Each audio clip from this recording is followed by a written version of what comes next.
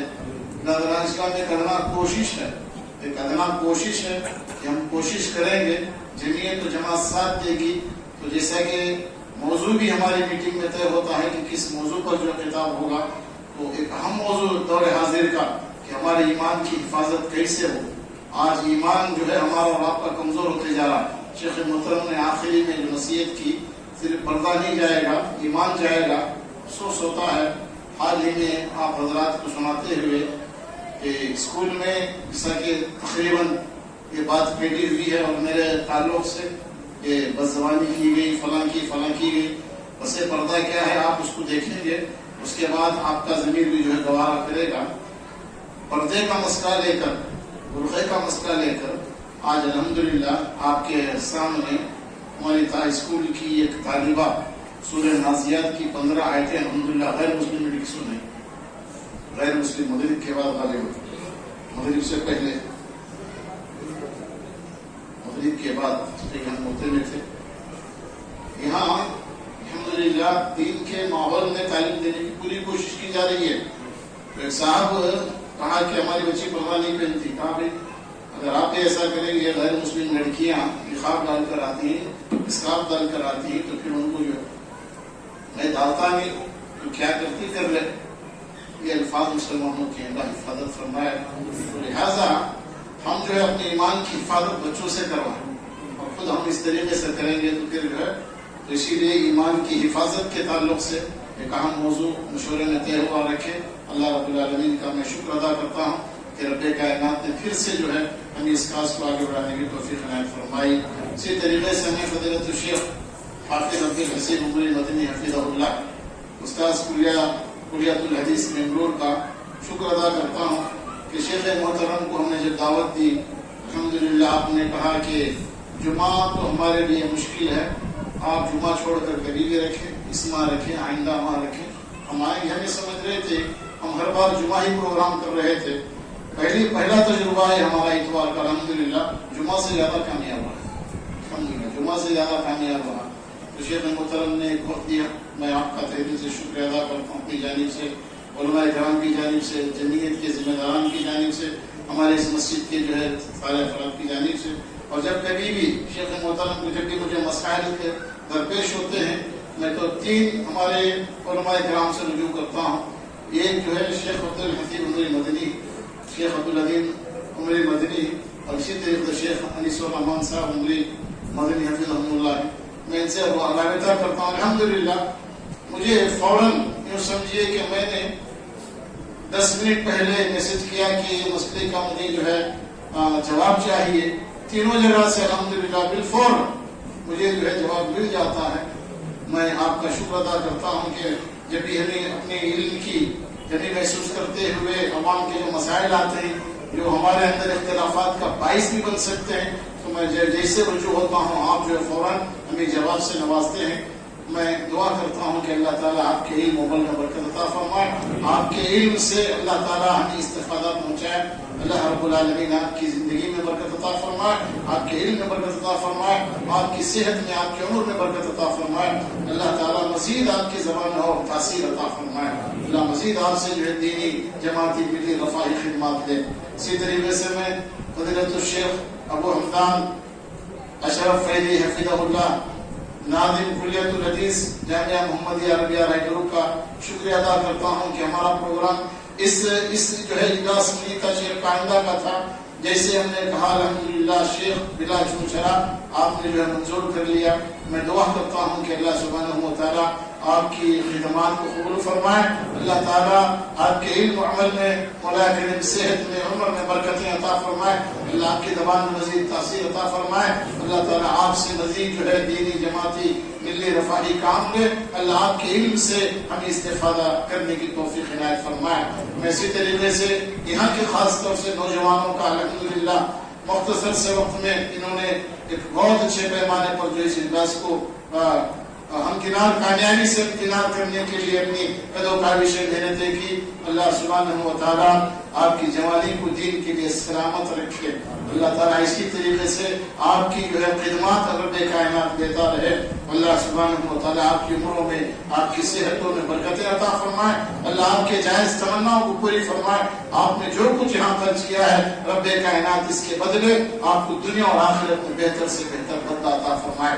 میں آپ تمام سامعین کا شکریہ ادا کرتا ہوں کہ آپ نے ہماری دعوت کو قبول کرتے ہوئے یہاں شریک ہو کر ہمیں جو ہے دعوت و تبلیغ کرنے کا ایک موقع فراہم فرمایا. اللہ آپ کے آنے کو قبول فرمائے. جس طریقے سے ہم یہاں جمع ہیں اللہ کل قیامت کے دن ہم سب کو جناب محمد رسول اللہ صلی اللہ علیہ وسلم کی رفاقت میں جو ہے جمع فرمائے. اسی طریقے سے مختلف مقامات کے ہاسپیٹ ہے, سندور ہے, کٹور ہے, اسی طریقے سے مرن ہلی ہے, حجبی ہلی ہے, دیگر مقامات جہاں سے بھی ہیں, کایا پور ہے, منگا پور, رام پور, ہم نے ان کو دعوت دی. الحمدللہ ہماری دعوت کو قبول کرتے ہوئے آئے. اللہ تعالیٰ آپ کے آنے کو قبول فرمائے. اللہ اس کے بدلے مولا کریم آپ کی دنیا اور آخرت کی پریشانی کو دور فرمائے. اللہ تعالیٰ یہ محبت الفت مولا کریم تا دیر باقی رکھے. میں اس مسجد کے ذمہ داران کا اور اپنی جانب سے علماء کرام کی جانب سے جمعیت اہل حدیث کوٹلی کے ذمہ داران کا اور سارے مساجد کے ذمہ داران کا میں شکریہ ادا کرتا ہوں کہ آپ نے ہماری کوششوں کی قدر کرتے ہوئے موقع فراہم فرمایا. اللہ آپ کی عمروں میں صحتوں میں رب کائنات برکتیں عطا فرمائے. برادران اسلام, حال ہی میں ضلع جمعیت اہل حدیث ہاسپیٹ یعنی وجے نگر کی ایک نئی جو ڈسٹرکٹ ہوا تو نئی کمیٹی بھی الحمدللہ بنی جس کے امیر محترم حافظ ہدایت اللہ رحمانی استاد حمایت الاسلام عربی کالج ہیں الحمدللہ. اسی طریقے سے ہمارے جو ہے آر ڈی عمر فاروق نائب امیر ہیں. اسی طریقے سے ہمارے جبار بھائی ہاسپیٹ کے مسجد محمدیہ کے سیکرٹری وہ جو ہے ہمارے اس ضلعی جمعیت کے سیکرٹری ہیں. اسی طریقے سے ہمارے ڈی عزیز اللہ صاحب جو ایچ پی ہلڈی کے ہیں وہ جو ہے نائب سیکرٹری ہیں ہمارے ضلع کے. اور اسی طریقے سے کٹور سے جو ہے ہمارے امان اللہ صاحب ہیں, یہ بھی جو ہے کیشیئر ہیں. اور منصور ہمارے مرنڈی سے یہ جو ہے کیشیئر ہے الحمدللہ. یہ کمیٹی الحمدللہ تشکیل ہوئی ہے. یوں سمجھیے کہ ضلع کمیٹی ہونے کے بعد ایک پہلا اجلاس ضلعی جمعیت کی نگرانی میں بھی الحمدللہ ہوا ہے. اللہ تعالیٰ سب کی قدر و کاوشوں کو محنتوں کو شرف قبولیت سے نوازے. اور جتنے علماء کرام یہاں شریک ہیں اللہ سبحانہ و تعالیٰ ان کی شرکت کو قبول فرمائے. اللہ سبحانہ و تعالیٰ ان کے آنے کو قبول فرمائے. اللہ ہم سب کے مل بیٹھنے کو قبول فرمائے. اللہ تعالیٰ ہمیں اخلاص کے ساتھ دین کی, جماعت کی, قوم کی خدمات کی توفیق عنایت فرمائے. آمین. اقول قولی ھذا استغفر اللہ لی ولکم ولسائر المسلمین. السلام علیکم ورحمۃ اللہ وبرکاتہ.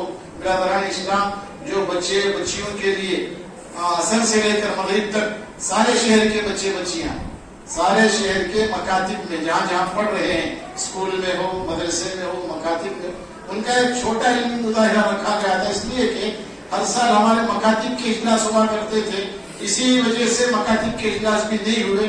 تو ہم نے سوچا کہ چلو اس بہانے بچوں کو جو ہے یہاں پر آپ نے ان بچوں کی ہمت افزائی کی. اللہ تعالیٰ آپ کے دینے کو قبول فرمائے. اللہ آپ کو اس سے بہتر عطا فرمائے. السلام علیکم ورحمۃ اللہ وبرکاتہ.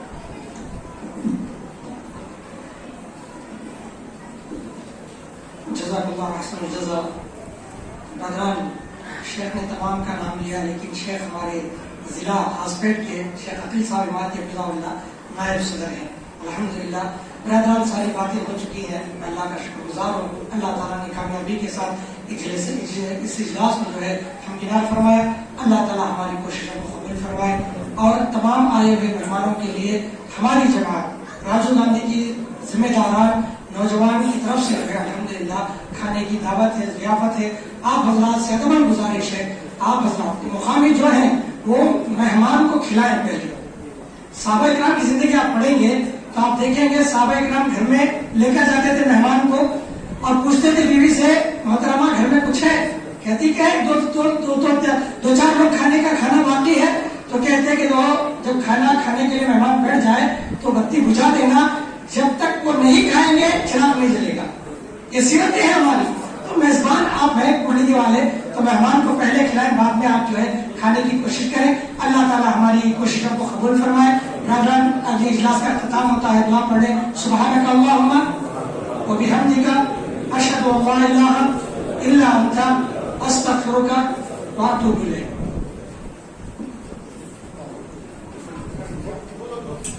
عشاء پڑھ کر کے عشاء کی نماز آزاد ہوگی انشاءاللہ 5 منٹ.